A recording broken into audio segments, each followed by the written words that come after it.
Hi, I'm Katie, and this is my long promised tutorial on this ribbon edge finish for either a Quaker motif, as I've done here with motifs from Modern Folk Embroidery's Forget-Me-Not pattern, or any other kind of embroidery that you would want to finish in this style where you've got a padded ornament with a ribbon edge and a bow and a hanger on top.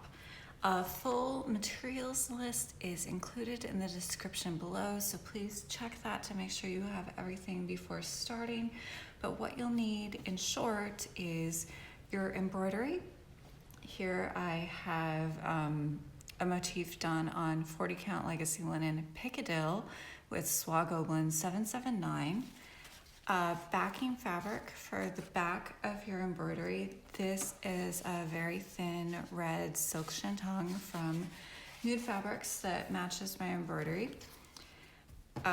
Ribbon to either complement or contrast your embroidery. Here I have a red poly-rayon milliner's ribbon from Britex. The difference between milliner's or Petersham ribbon and grosgrain is that it doesn't have that solid edge that you find with grosgrain ribbon. You will also need Bristol paper, which is, if you're doing simple harmony, that's used to make patterns. It is also incredibly useful in finishing for providing stability and strength to a finish. In addition to the Bristol paper, you will need double-faced fusible web. It's upside down. I like Mistyfuse, and that's what I'll be using today. Parchment paper to help you attach the Mistyfuse, and then felt to pad out your ornament. There are two different ways of doing this, and I will cover all of that in the tutorial today. However, the first thing to do is to start cutting your pieces to make the form of the ornament. Oh, and I meant to say that this style of finish is inspired by the long out of print booklet from Needleprint Press called Tokens of Love Quaker Pinballs. And so these are actually knitted pinballs, but the finish around the motif with the double bow and the ribbon edge is inspired, well, actually adapted from the method found in this book. So with that, we'll get to starting to cut your piece for the ornament. Now, the first thing you need to do is to decide on your shape and your margins. So here, this is a bordered motif, and I decided that my shape would just follow the outline of the border. So all I needed to decide was the margin, which I have as 1/8 of an inch beyond the stitched edge. And then to make that shape, what I did in this instance was I took a piece of tracing paper,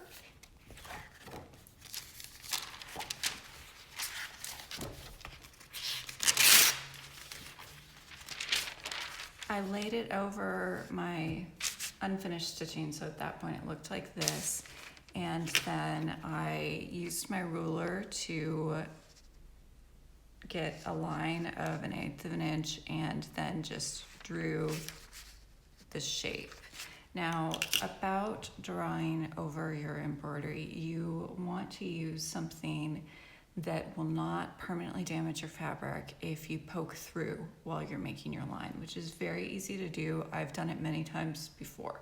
You can, of course, use a pencil or a pen. I personally recommend something that's not permanent, like a ceramic pencil. Dritz, Bohin, other makers all make these. They're really useful for marking your fabric.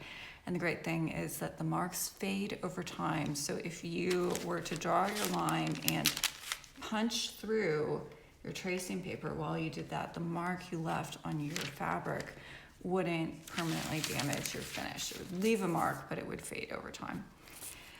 So that would be how you would make a shape of that size if you've got an irregular shape. However, the one I have today, I am going to do a round finish like I did on this one, which was finished using Vonna White's flat round ornament finishing tutorial, which I will link to in the description below. Now you can see this motif isn't actually perfectly round, as proven by the varying degrees of negative space between the outer points of the motif. It's really more of a flattish oval. However, those are the absolute devil to draw, so I am going to stick to a round shape today. So what I have to do is decide on it would help if I had my ruler the right way, on the diameter of my circle, which is going to be 4¼ inches. So I've measured at the widest point of the motif to get that.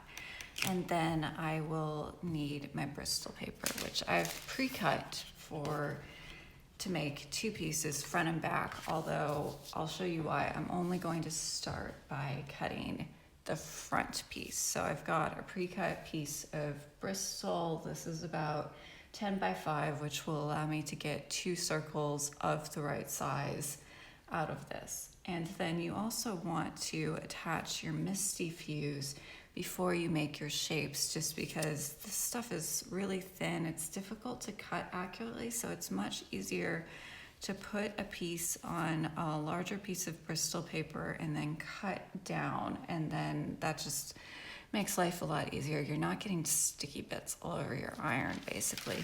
So the way I am going to bond the Mistyfuse, because I only want to bond one side at a time, is I'm going to take my iron on a low setting as directed in the packaging. I'm going to lay my piece of Mistyfuse over the Bristol, and then I'm going to fold this piece of parchment paper over it, and I'm going to press this and then remove the parchment paper, which will give the parchment paper will peel right off the one side of the Mistyfuse, and then it's only bonded to the Bristol paper, which is what you want at this stage. So I'm gonna go ahead and do that, and then I will return to you with my bonded Bristol paper. So I have bonded the Mistyfuse to the Bristol paper, which you can't really see, but there, it's on there. It's just very imperceptible. It does bend the Bristol paper a little bit, so you will need to kind of manipulate things as you finish. And then I've gone ahead and cut out the first circle for my finish, which, oh, it looks like I might have undercut that a little bit. Oh dear. I did undercut that a little bit. I guess it's just gonna be tight. Oh well, these things happen. And, you know, it's New Year's Eve, and I really am ready to just finish this and not achieve perfection. So this is gonna have slightly tighter margins than I expected.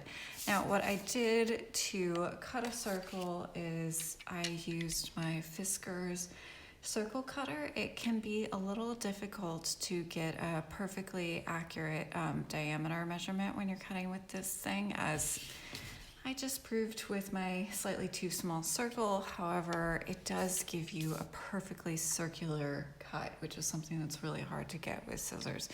So if you've been dissatisfied with the quality of your circular finishes, I would really recommend getting a circle cutter. As you will have noticed, I have only cut 1 circle and not 2, and that's because of the disparity that's created between front and back and the different thicknesses of your fabric.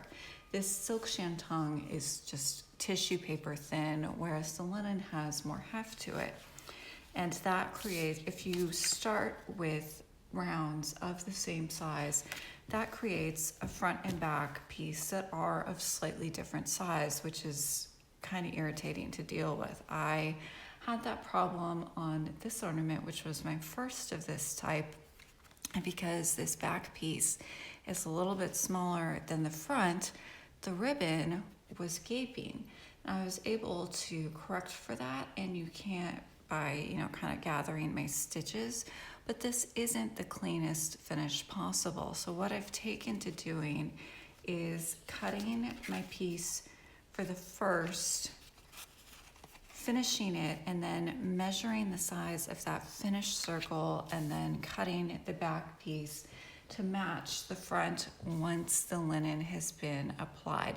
If you are using a thicker backing fabric like a linen or a Duchess silk satin, which has a lot of heft of it, something where your front and back are comparable, you can just cut pieces of the same size for front and back. So I've got my circle ready, and I'm going to position this by just checking my margins, folding, and just kind of moving this around to try and get even margins on all sides. As you can see, that is really tight, but I have decided I am just going to live with that. So I think I've got this positioned correctly, and then I'm going to fuse this to my Bristol circle just by giving it a quick press.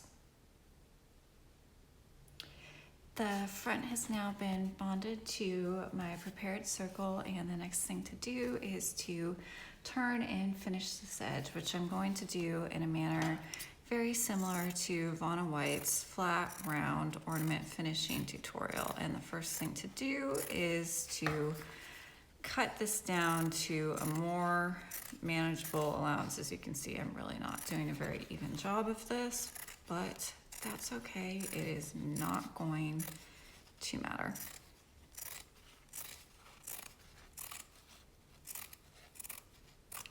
Okay, so I've got my knot circle cut, and the next thing, so you could do what Vonna does and just gather this to give a turn.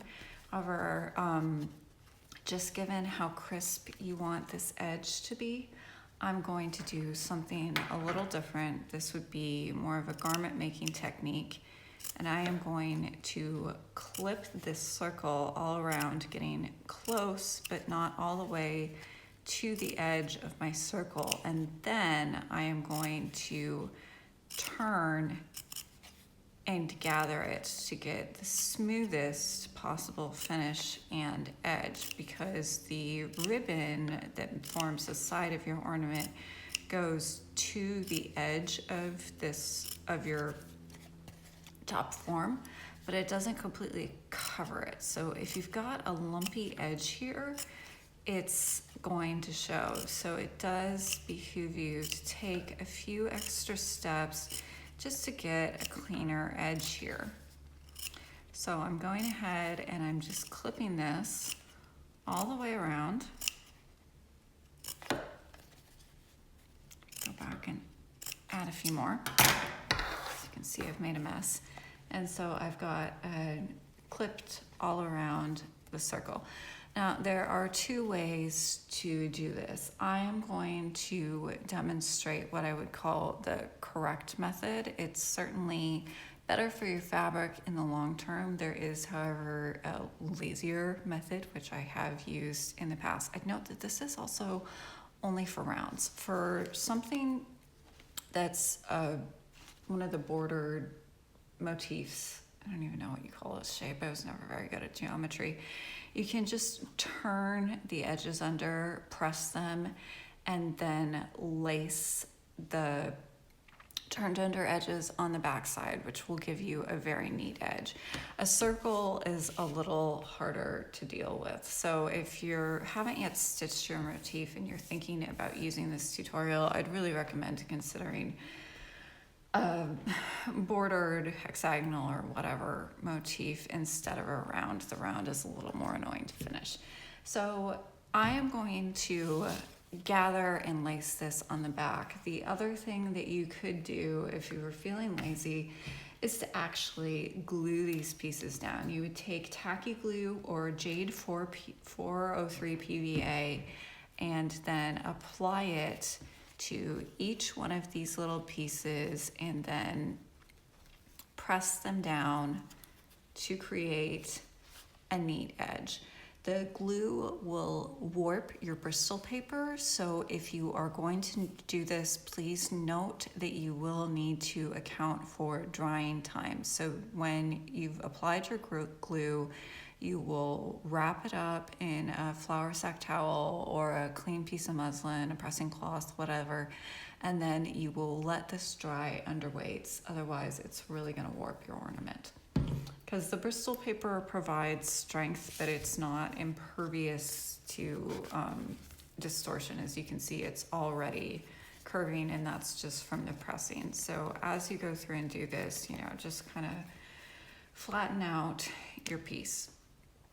So I am going to instead gather this. So I'm using a number 10 milliner's needle from Bohan, which is my preferred fine finishing needle, and then Kinkame fine silk sewing thread, which I get from Britex. So what I'm going to do here is I've knotted one end and I'm just going to gather, and I'm going to gather by picking up each of these little pieces. Yeah, and now I'm gonna have to rethread my needle. You can really tell it's the last day of the year. I'm not sure if this is going to get uploaded today because I'm really having quite a day, but I'm filming this on New Year's Eve, and you can tell I'm pretty ready to be done with 2021 because I cannot even get a proper gather here. So I'm making sure to pick up each of my clipped pieces around the circle, and then I am going to go ahead and stitch through all of these and return to you. I now have gathering stitches all the way around, and then I am going to pull this up and then start lacing on the wrong side to make sure I get an even finish. And this is where I've started my gather. So to hold this tightly in place, I'm just going to put my thumb over that, and that will hold my thread taut as I start my lacing. So I'm going to come up, making sure that's not catching on any of these linen edges, which it does like to do. And then I'm going to just pick up anywhere I see it's not perfectly round and lace star just like Vonna does in her finishing tutorial, and then finish off this thread. Okay, so I have laced the back, ended my thread, and I have got a nice, neat finished edge front. I am going to go ahead and give this a press just to further neaten up those edges, and then I am also going to measure the diameter of this circle to see how much bulk was added and what size I need to make my back piece so that it matches the front one. And then I am going to go ahead and cut the back circle to match the size of the finished front one, bond the backing silk to that circle, and then go ahead and repeat the process I just did with the front of clipping, gathering, and lacing the back to give me 2 pieces with finished edges, and then I will come back to you. Actually, I lied. I forgot an important step here, which is using this as a template to cut your filling pieces. So I have got a slightly thicker felt than the 1mm felt that is commonly sold. I will link what I use in the description below, and I have found that 4 pieces of this is about right to fill. You always want to match the width of the ribbon that you're using, so that's what you take the width of your filling pieces from.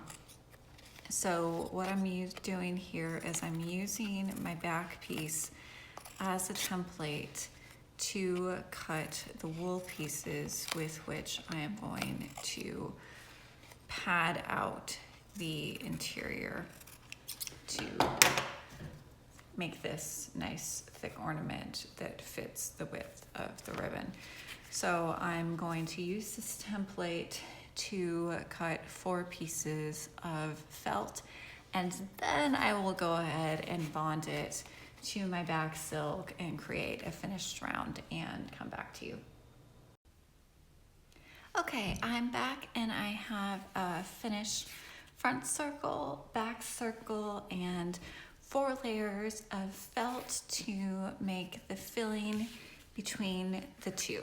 So the other thing that I have done is I have taken a few tacking stitches between the 4 circles to hold them together nicely while I'm working. I've just done that with my plain silk sewing thread. That's a small detail, but it really does help prevent slippage as you are putting all of the pieces together. So I'm going to go ahead and line these up to make a sandwich. Just check that my alignment is good here. And that gives me the basis of my ornament. And then I will start stitching the ribbon along the edges. Before I do that, however, I'd like to point out one other possible use for the techniques in this tutorial. So this is basically a padded sandwich with a ribbon edge, which gives you this nice fatty ornament look. However, the basic technique of using Mistyfuse to bond a backing fabric and your embroidery to Bristol and then stitching them together can also be used for a very plain finish like I did here. This is the bottom piece of the Just Nan Christmas Mouse in a House, which I restitched on 38 count Fuller's Teasel using the called for threads, just because I thought, you know, that was a cute, fun little piece and it would make a nice ornament. However, there's so much going on here with color and design that I thought it didn't really need much for finishing. So I bonded front and back fabric to little squares of Bristol paper.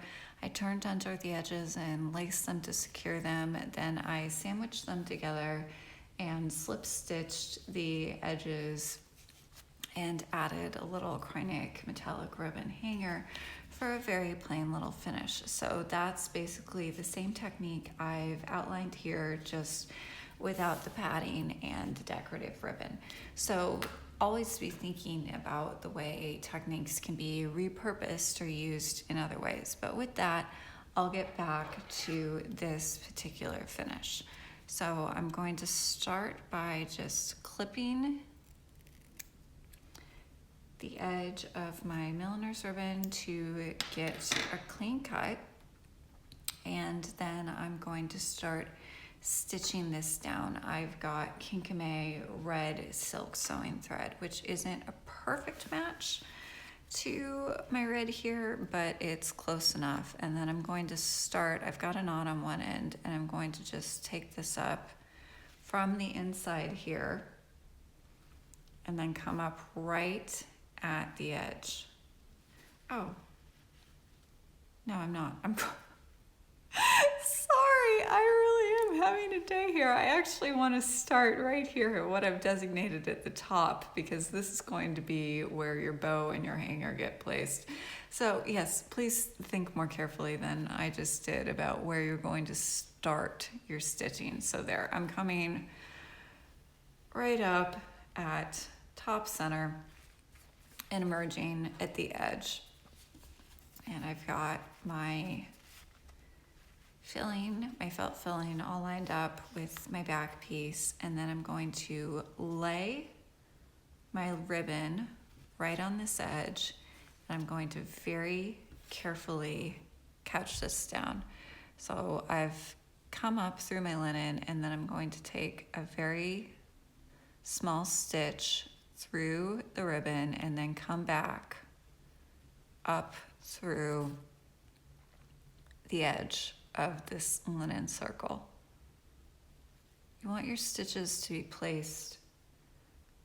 Wow, I just did all of that off camera. I'm so sorry. So you want your stitches to be placed reasonably close together, just enough to give this a smooth attachment around the circle. If you have your stitches really, really close together, you're just never going to finish this. So again, I'm going through the edge of the Petersham or milliner's ribbon here, and then I'm taking my needle through the edge of the linen and then coming up and drawing my thread through. And this gives really nice, just invisible little stitches. So again, and so these little things at the edge where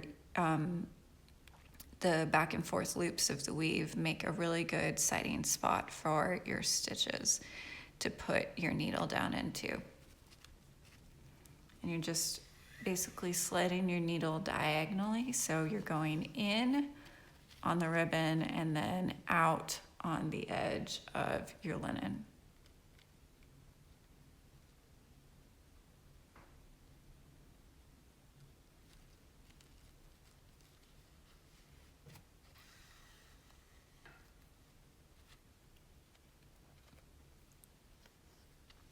So that's the start, and I'm going to do this all the way around the front linen piece of the circle, and then I will come back to you. Okay, so I have stitched the ribbon edge to the front of the linen, the front of the embroidered linen motif that makes up the front side of this ornament. Sorry, I don't have my words today, guys.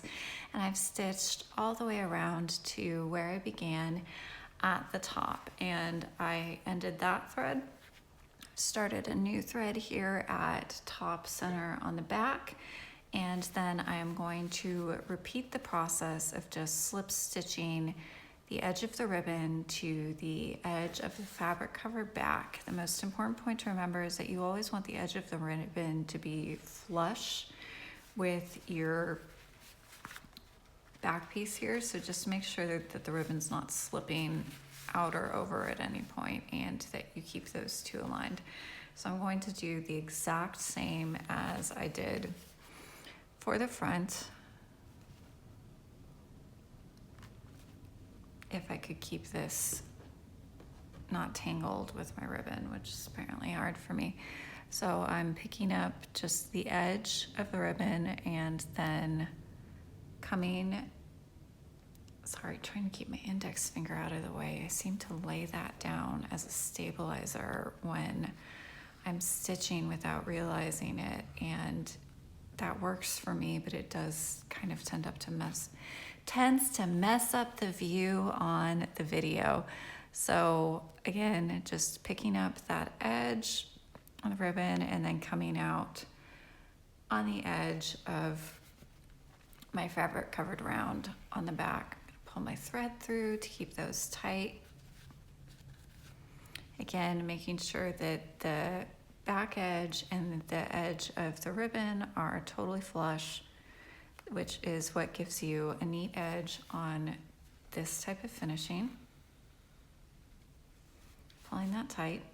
And then I'm going to go all of the way around the back and then come back to you, and we will do the loops and the hanger, which will finish off the ornament.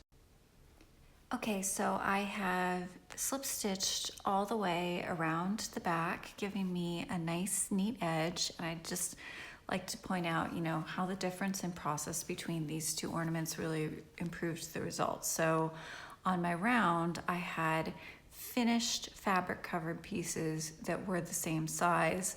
On this one, I started with Bristol pieces that were the same size, but the disparity in the thickness of the fabric meant that the finished pieces weren't the same size, which caused gapping in my ribbon, which of course you can't see from the front, but it bothered me. So I tweaked the process this time around, and I've got a perfectly smooth round that looks great front and back.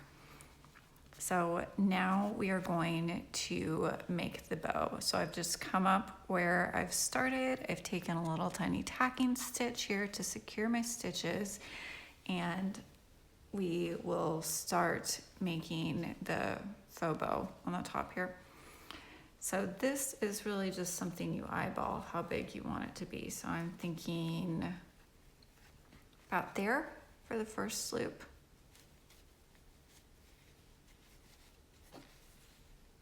So your bottom one is larger, and then you fold again at your starting point.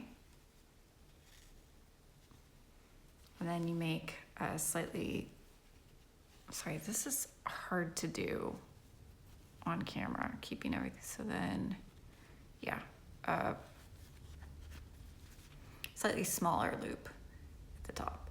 Now, I had a little trouble getting my loops on the same side, it's on either side, to be the same size. Try saying that 3 times fast. So what I'm gonna do is I'm actually gonna mark with my finger.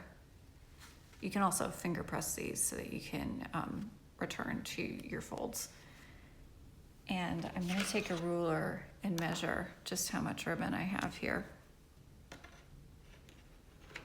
So that's 11.5 inches for my 2 loops, and then I know I need 11.5 inches on my other side, which should help me get a more even result. So I'm going to put my loops back the way I had them. I'm going to try to at least. And you want to line up your folds, which I haven't done very well here. So I'm just going to have to move those around. Yeah. Okay, so I've lined up my folds on this side. And I want that to kind of be just right at the top of the motif. And now I need to tack these together.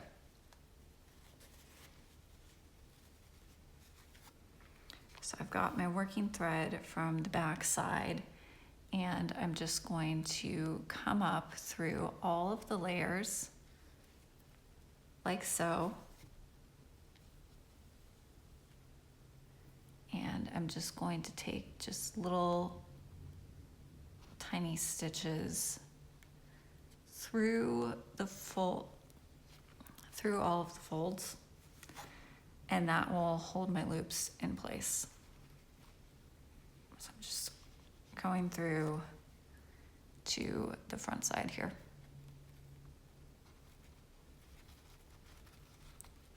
You can also use pins or wonder clips to try and hold this in place while you're working, because yeah, this whole like pinch and stitch thing I'm trying to do here is proving to be pretty fiddly.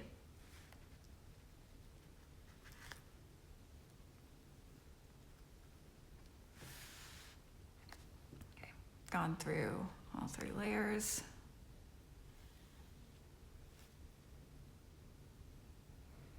Then I'm going to take one more stitch at the front, trying to carefully line all of these up nicely, because that's really what you're going to see at the front.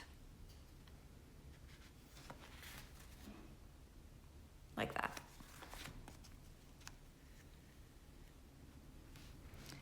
And I'm going to anchor that right at the center.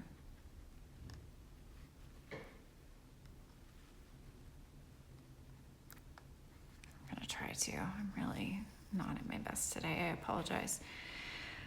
And just to keep that in place, I'm going to take one more anchoring tacking stitch through this bottom loop and come right back up at the center. That's the garbage truck. I'm sorry if you're hearing just bad sound right now, but it's garbage day and I really need them to empty my recycle bin. So I'm just gonna have to listen to that. So that gives you the 2 loops. Oh, I've got this upside down, so that's how I'm working, but That's a better view. That gives you your 2 loops, which is your little bow on one side. And then you have to decide how much you want of how long a hanger you want. This looks about in scale to me, so I'm going to finger press that fold.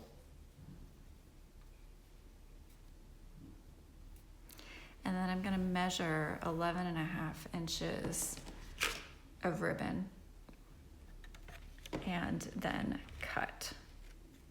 So 11.5.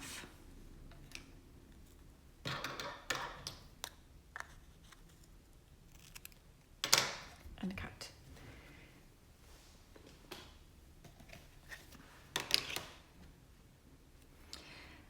So now I just have to kind of eyeball how that 11.5 inches gets folded out.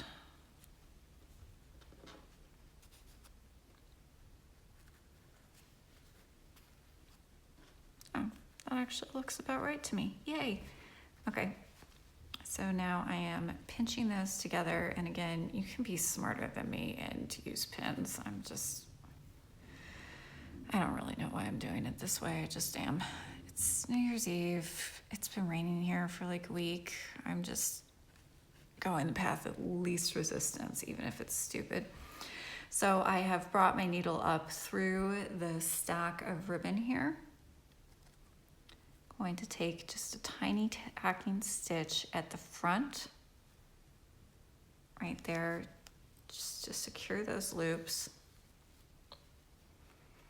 And then I'm going to finish this by just taking little stitches back through the loops to secure them like this. Oh, and I whacked the camera. I'm sorry. I am clearly not at my best today, and I should have saved this for another day, but I have been promising this tutorial for ages, and I thought, just get it in, end 2021 on a high note, but instead I'm whacking the camera and tripping over my words and delivering what I hope is an intelligible tutorial.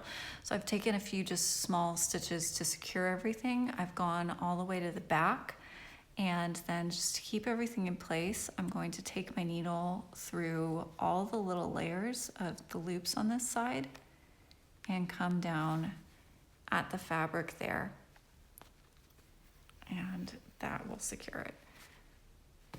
Or it should have secured it, but I didn't pick up the bottom of the ribbon. So yeah, watch out for that. Make sure that you're actually going all the way through and not partly through, as I apparently was. Okay, let's try that again. So this is going to be a little messier on the back, but you're not going to see the back. Okay. And I'm going to just test that that works by, oh my gosh, look at that. Oh, okay, so my loop is folded instead of being a loop. So I'm gonna take out all the stitching I just did. I am going to correct that, and then I will come back to you to show how I finish this thing off. Okay, so I have corrected my mistake. I have made sure that the hanger is a not folded loop. I have picked up all of the ribbon. I've got nice loops on both sides that are roughly equal, and I just need to finish off my thread. This is actually just a really good object lesson in finishing, which is that you can make mistakes and nothing happens. You just pull out your stitching, realize where you went wrong, and redo it, and you'll still come out with a nice finish that is exactly what you want. You just sometimes encounter some bumps along the way, and it's not a big deal, especially if you're using really nice silk thread, because it's very easy to remove your stitches. So the last thing to do here, I've checked that my loops are all secured. I've got my hanger. I've just double checked all my work since I screwed up the first attempt. And now I just have to end this thread, which I am going to do by running it back along through my stitches on the back side. Now, because your stitches here are what are securing the loops and the hanger, you do want to make sure that you end your thread very securely here.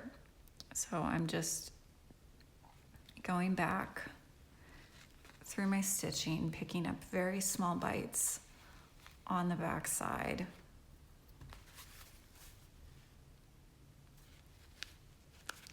And running my needle along.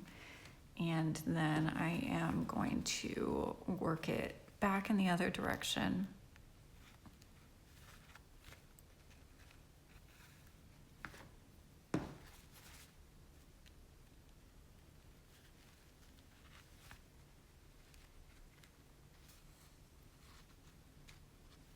Make sure you keep your loops free. Don't catch them with your stitches like I just did.